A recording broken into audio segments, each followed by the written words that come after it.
ഞാൻ ഉണ്ടാക്കാൻ പോകുന്നത് വെണ്ടക്കായ മസാലയാണ്. അതിന് വേണ്ടിയിട്ട് ഞാനിവിടെ ഒരു 20 വെണ്ടക്കായ എടുത്തിട്ടുണ്ട്. ഇത് കഴുകി വൃത്തിയാക്കി വെച്ചതാണ്. ഇനി ഇതൊന്ന് നീളത്തിലൊന്ന് മുറിച്ചെടുക്കാം. അപ്പോൾ വെണ്ടക്കായൊക്കെ ഞാൻ ഇതുപോലെ നീളത്തിൽ മുറിച്ച് വെച്ചിട്ടുണ്ട്. ഇനി ഉണ്ടാക്കാം. പാൻ ചൂടായിട്ട് അതിലേക്ക് വെളിച്ചെണ്ണ ഒഴിച്ചു കൊടുക്കാം. ഞാൻ ഇവിടെ വെളിച്ചെണ്ണയിലാണ് ഉണ്ടാക്കുന്നത്. വെളിച്ചെണ്ണയ്ക്ക് ഒരു വലിയ സവോള അത് നീളത്തിലരിഞ്ഞത്, പിന്നെ 4 പച്ചമുളക്, ഒരു ചെറിയ കഷ്ണം ഇഞ്ചി, 6 വെളുത്തുള്ളി, പിന്നെ കുറച്ച് കറിവേപ്പിലയും അത് ഇതിലേക്ക് ഇട്ട് കൊടുക്കാം. അപ്പം അതെല്ലാം ഇതിലേക്ക് ഇട്ട് കൊടുത്ത് ഒന്ന് വാടിയാൽ മതി.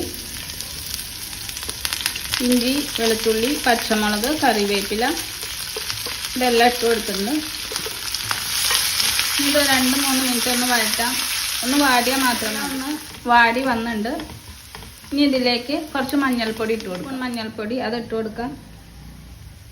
ഇനി ഇതൊന്ന് നന്നായിട്ടൊന്ന് മൂത്ത് വരട്ടെ. ഇത് നന്നായി മൂത്ത് വന്നിട്ടുണ്ട്. ഇനി ഇതിലേക്ക് വെണ്ടക്കായ ഇട്ട് കൊടുക്കാം.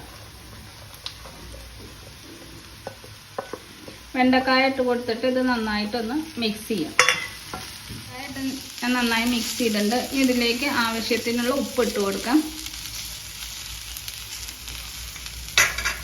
പിന്നെ ഒരു ചെറിയ തക്കാളി, നീളത്തിലരിഞ്ഞ തക്കാളിയാണ്. ഇനി അതും ഇട്ട് കൊടുക്കാം.